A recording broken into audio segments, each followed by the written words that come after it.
So let's fire up this freaking vacuum cleaner slash retro cool looking jukebox Ambilight device and let's have some fun today.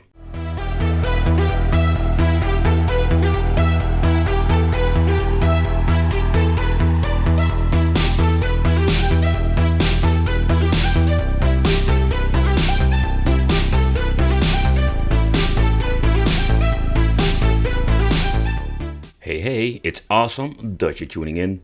So in this video we are going to take a close look at the JVL Retro Countertop Touchscreen Arcade. It's basically a modern take on the classic arcade machine that we have seen in popular back in the 90s. I personally grew up with the photo play, but I came across this JVL and I was quite flabbergasted. Not even like of the graphical, no. When you're looking at the general gameplay, it's quite basic, but it's more like the fun you're getting out of a machine like this. And it's a very interesting and unique add-on to your personal retro arcade collection. The JVL Retro comes with a 17-inch touchscreen display that has no problem whatsoever when it comes to just playing some games or just navigating through the menu. The machine has been surrounded by Ambilight and it's pretty damn cool because when you're sitting at front of the machine, yeah, now you're having like this beautiful one static color. And when you're going to be in a game and something happens like in bonus mode or you're messing it up, it's going to start flickering and just give you like a completely different experience with this game. But how does it actually work and what are we going to get with the iTouch 9 Plus? So basically you have the 9 but you're also having like the Plus edition, so this has like a little bit more add-on to the games. So you have like some general information about the machine itself. We can change the language to German, Italy, French or English. There is no Dutch, unfortunate. I understand the later version does have this. So far I understand the classic games cannot be changed out, so what you see is what you get. Or maybe I'm wrong, I did looking into the setting menu, but what you're going to get, I'm guessing these are like the older games they're already having on the previous versions. Because with the previous versions, we had no monster truck. That is something new with the 9 Plus. And we have a lot of cool games. But if you're going to play them, you will see some similarities. For example, with Zuma Deluxe. I've set the machine to free play, so we can basically play every single time. You don't need to put in any, let's say, coin whatsoever. So when you're pressing the preview, it will give you like a preview of the gameplay itself. I did notice it take up a couple of seconds for loading up the movie, but I think it's like very cool. Also we have a Hall of Fame, so basically we can compete to the other people, and that is something I think is very cool. But now you're pressing all games and here we find everything that's on the machine. Triathlon, cards, puzzle, strategy, action, and we have a quiz. And of course, the naughty games, the ruddy games. No. You can shut it off if you want to. But basically like triathlon is a combination, so if you want to challenge yourself with somebody else, you can do this. It's a combination of 3 games each. Then we have in card games, so if you like the card games, there's all kinds of card games in here. I think that is one of those more appealing things to the JVL. If you just want to chill and just play some card games on the touchscreen, where we have only over 100 games. I'm saying only because we are used to having a machine with thousands of games, but I can tell you this is more of a moment of more quality over quantity. But what is actually cool though, they also implemented buttons. So if you're going to play a game like Monster Truck, you just need to press the buttons and play the game like that. We have a slider joystick. I'm just going to be honest, it's a kind of weird joystick. Then we're having this piggy bank that you need to walk around. There are a couple of more games that you can actually play. I'm going to show you later on what you can do with it. But again, it's very responsive, but you really need to get used to it. The JVL Retro is a very unique product. I must say that I personally never seen that often here in my country. I know you can also find it on, let's say, marketplaces like eBay, but they go for quite a lot of money.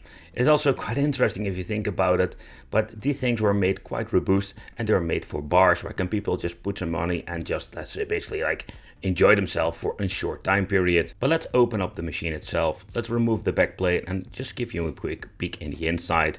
Kind of funny, there is nothing much in it when you compare this with a photo play, because the design and the way how they made it is quite compact and very interesting. So at the right here we're going to get ourselves 2 basically connectors, one for the image or the display, another one basically for the touch, and a circuit board for navigating to the menu of the monitor itself. Here we also find the RJ45 connection. I think that is more for updating. This thing doesn't have any, let's say, internet service whatsoever. The collector bucket for the money. And then over here at the bottom, we're finding the power supply, and this is the connector. So you can replace them if you want to. So here we're having the other components like the coin mechanism itself that have been connected over here, and of course the backup battery. And yeah, if you want to replace them, it's going to be a nightmare because you cannot really plug and play and replace them fairly easy. So that's a little bit of a downside to these things. Beside that, here I have the counter and the tiny black button for bringing you into the setup menu. And here we can basically like mess around with everything. General settings, for example. Here we can shut off uncertain kind of things. For example, if you don't want to allow bad words, kind of funny, it doesn't work with Dutch.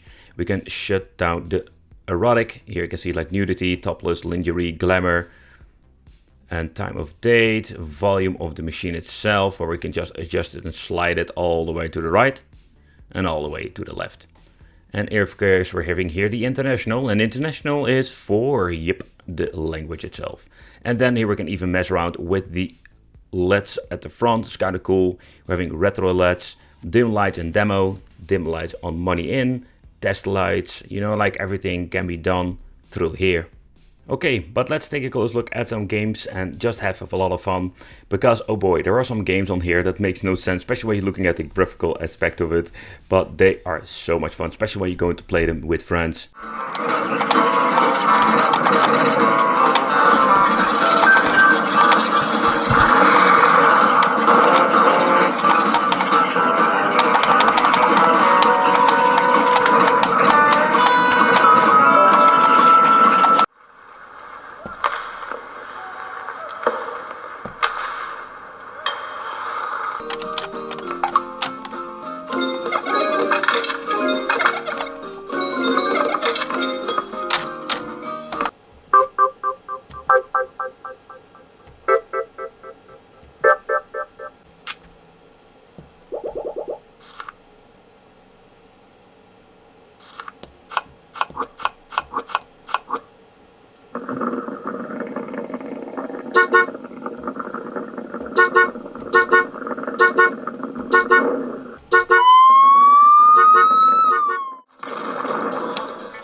The conclusion is, this thing is so much fun to play. I'm owning it for some time now and I really enjoy myself, and all the people coming by have like an amazing great time. Let me know in the comments what you think of a JVL, would you consider picking it up? Thanks for watching, consider subscribing, hit that little bell, and it would just be great to see you in the next video.